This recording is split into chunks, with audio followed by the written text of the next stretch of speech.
आ ही नहीं रहे थे। बस मैं मम्मी को देख रहा था, काफ़ी देर तक देख रहा था क्या हो रहा है नहीं हो रहा है। वहाँ बस सोई हुई है मेरी माँ, लेटी हुई है। जब डॉक्टर ने एक्चुअली मेरी माँ को ब्रेन हैमरेज हो गया था।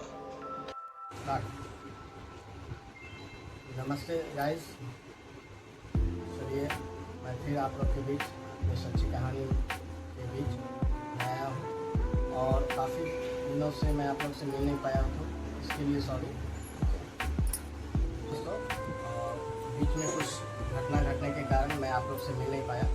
और चलिए फिर से आप लोग के बीच कहानी फिर आगे मैं स्टार्ट कर रहा हूँ। चलिए मैं फिर आप लोग के बीच आया हूँ और बीच में मैं काफ़ी लंबे दिनों से मैं आप लोग से मिल नहीं पाया। कुछ परिस्थिति फिर कुछ गड़बड़ हमारे साथ जिस कारण से मैं आप लोग से मिल नहीं पाया। तो चलिए फिर आगे की कहानी मैं आप लोग से सुनाता हूँ। तो आपको मैंने बताया था पहले कि मेरी माँ का देहांत होने के बाद मैं काफ़ी विचलित हो गया था, मैं काफ़ी परेशान हो गया था कि मैं क्या करूं, क्या ना करूं, कुछ समझ में नहीं आ रहा था मुझे।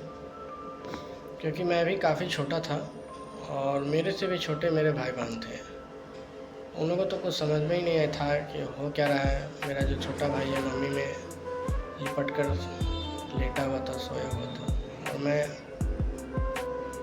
तो मेरे आँखों से आंसू आ ही नहीं रहे थे। बस मैं मम्मी को देख रहा था, काफ़ी देर तक देख रहा था क्या हो रहा है नहीं हो रहा है।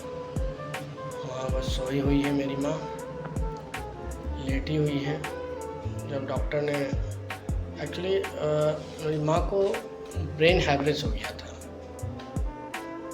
तो डॉक्टरों ने कहा कि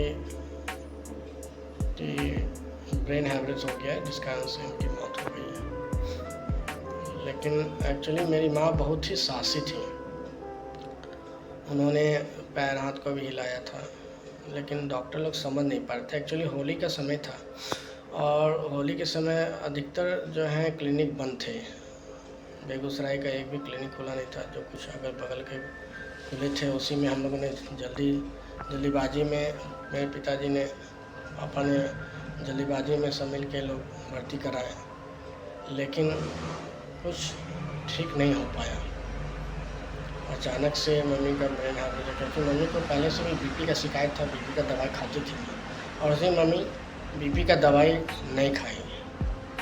अचानक से बीपी हाई हो गया मम्मी का और ब्रेन तक पहुंच गया, जिससे उनका ब्रेन हैमरेज हो गया। तो चलिए अब हम क्या कहें, किस्मत पे वही लिखा हुआ था, माँ का मौत और हम लोग का मम्मी के साथ बिछड़ना। बहुत ही दुखदाई था हम लोग के लिए। वो दिन आज भी याद है मुझे। जब याद करता हूँ तो बहुत परेशान हो जाता हूँ सुनकर उस दिन को, उस स्थिति को, काफ़ी परेशान हो जाता हूँ। तो क्योंकि 3 दिन तक मैं रोया नहीं माँ की मौत पे। मेरी आँख से आंसू ही नहीं निकल रहे थे। मुझे 3 दिन तक भी विश्वास नहीं हो पाया कि मेरी माँ के साथ ऐसा कैसे हो गया। काफ़ी परेशान था मैं। बहुत लोग बोल रहे थे ये रो नहीं रहा है कि क्या हो गया, ऐसे सदमा लग गया। कहिए कि मुझे सदमा ऐसा लग गया था, मैं दूसरे ही वे में चला गया था। पापा तो चीख चीख के रो रहे थे, उठक पटक हो रहा था, सब लोग चीख पुकार रहे थे चारों तरफ। मैं भी परेशान था, लेकिन मैं कुछ कर नहीं पा रहा था मम्मी के लिए। तो उस समय हम लोग के साथ एक ऐसा हंसता खेलता परिवार, जैसे मानो उस दिन का दिन ही बहुत बड़ा मनहूस था, मनहूस घड़ी थी उस समय, जो मम्मी को काल में समा गई। होली का दिन आज भी हम लोग नहीं मनाते हैं। होली का दिन याद करके हम लोग उस दिन को याद करके सोच के भी दिमाग हम लोग का बौखला जाता है आज भी कि मेरी माँ रहती तो क्या होता। तो चलिए, तो आगे हम लोग बताएंगे लेकिन अभी हम लोग के साथ और भी ट्रेजेडी था, क्योंकि हम लोग काफ़ी छोटे छोटे थे, काफ़ी बच्चे थे हम लोग का लालन पालन करना पापा के लिए संभव हो गया था। तो माँ की मौत के बाद हम लोग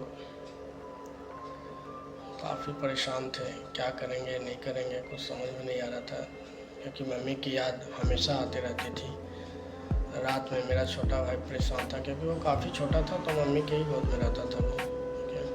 मम्मा मम्मा करते रहता था, माँ को खोजते रहता था, मम्मा कहाँ गई, मेरी माँ कहाँ गई, मम्मी कहाँ गई। उसको देख के हम लोग भी काफ़ी रोते रहते थे। वो दिन हम लोग कभी भूलेंगे नहीं, वो दिन हम लोग को हमेशा याद रहेगा।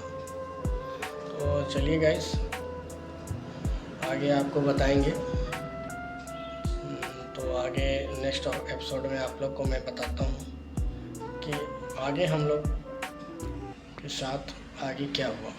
तो अगर हमारी सच्ची कहानी अच्छी लगी तो लाइक करें और सब्सक्राइब करें। Thank you.